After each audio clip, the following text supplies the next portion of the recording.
Best player for Manchester United, no question. Listen, I'm with Don and everything he said there. I thought Newcastle could have quite easily won this 3 or 4-0 and wouldn't have been unfair at all to Manchester United, even with David De Gea's heroics. Delighted to see Willock score because he had a couple of gilt-edged opportunities that he should have done better with. Saying that, Willock has been outstanding all season long. Just to see those chances go missing and then he find himself right place, right time to open his scoring, I was as delighted for him as anybody inside St James's Park. But that just kind of, as that game went on, my only concern was that Newcastle wouldn't find the back of the net. Because Newcastle were just so much better, but just kept being frustrated. And then once he first went in, I don't think there was much doubt at all to it. And now Manchester United have to figure out exactly what went wrong and put it right. Because in all honesty, of late, they have not been great. And that's been as kind as I possibly can to Manchester United. Yes, Casemiro's a miss, but Man U in general just have not been good.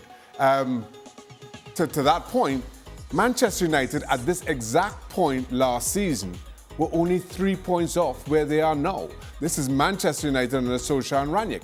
So that speaks volumes to Manchester United and maybe the perception as to their progress. 2 weeks ago, we were talking about United being in chase for a quadruple, and all of a sudden, we're questioning whether Manchester United will finish top 4. That says how badly they're playing right now and how quickly things change. Obviously, Frank, no Casemiro can point to that as to a reason why they didn't show up today, but that can't be the only reason they were so poor.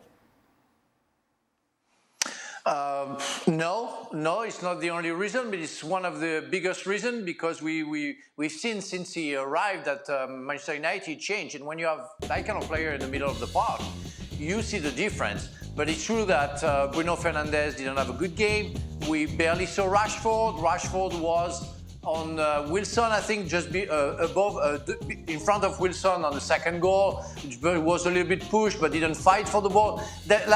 For me, it was like the players weren't really concerned about that game and the level of importance that game was.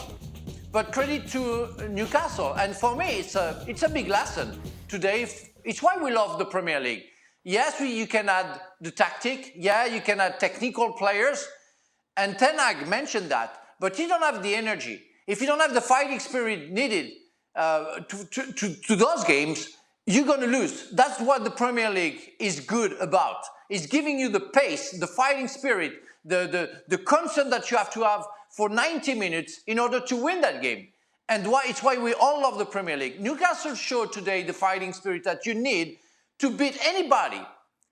And it's what we don't see with Chelsea, it's what we don't see with Liverpool, it's what we didn't see today with Manchester United.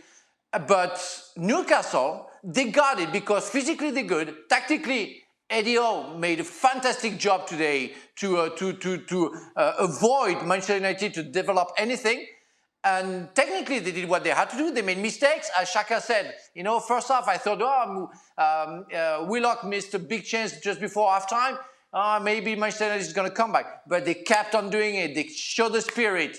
And they showed to St James's Park that it's enough still with players involved, players who want to win, that they can do so. That's a good lesson, very good lesson for the Premier League. Let's take a look then at how the bookies have things set regarding who is going to finish in the top 4. Newcastle 13-8 on, United 7-2 on. Spurs are of course in action on Monday. They take on Everton. They've already played an extra game. They would have played 2 extra games by this time tomorrow. However, a victory for them at Goodison would lift them up to 3rd in the table. Who's finishing top 4, Shaq? The top 4 as it is right now. Yeah? I just don't... What about this slump you're talking about United?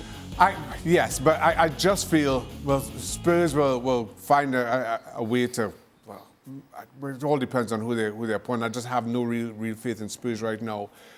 Brighton, I think, the most likely of the challengers, but do they have a deep enough squad as things get really tight towards the end of the season? I just feel the top 4 as it sits right now are the ones who who will finish it. You say that almost painfully, Shaq. I do, because I'd love to see Brighton finish top 4. In place of Newcastle. Aren't you the mayor of Newcastle? I mean, you got honorary doctorate at Newcastle. I've already guaranteed Newcastle's top 4 finish. I've guaranteed it. See. Yes. Trying to get Brighton, doctorate of Brighton as Wow. well. Yes. Freedom of the city. Well, I certainly won't be getting it in Manchester, let's put it Who's that more likely to drop out of the top 4, Don? Newcastle or United? Oh, that's a hell of a question, that is. No, it's not. I don't think either. Well, it is, because I agree with Shaka. I think the top 4's the top 4. Brighton, I think, are the dangerous ones. Liverpool have been I've sort of give up on Liverpool. They're too inconsistent. I can't see them making it. Brighton are the ones that can have a push. But I think Newcastle have got a deep squad. United, while they've still got good players, I think will make it, and I think Spurs will drift away. Frank? Yeah, I agree with the guys, except if Tottenham, find something new and different, suddenly because they changed Conte's gone. coaches. That could help. Otherwise, no, I think they're going to stand. He's going to stand that way. Okay. The 4 already is going to be the 4. Let's take a look at the predictions that everyone made then ahead of the clash at Goodison tomorrow. Myself and Frank are going for a Spurs victory. Don, don't Hutchinson, I like that. Thank you very much for watching ESPN FC on YouTube. For more highlights, analysis and exclusive content, be sure to subscribe.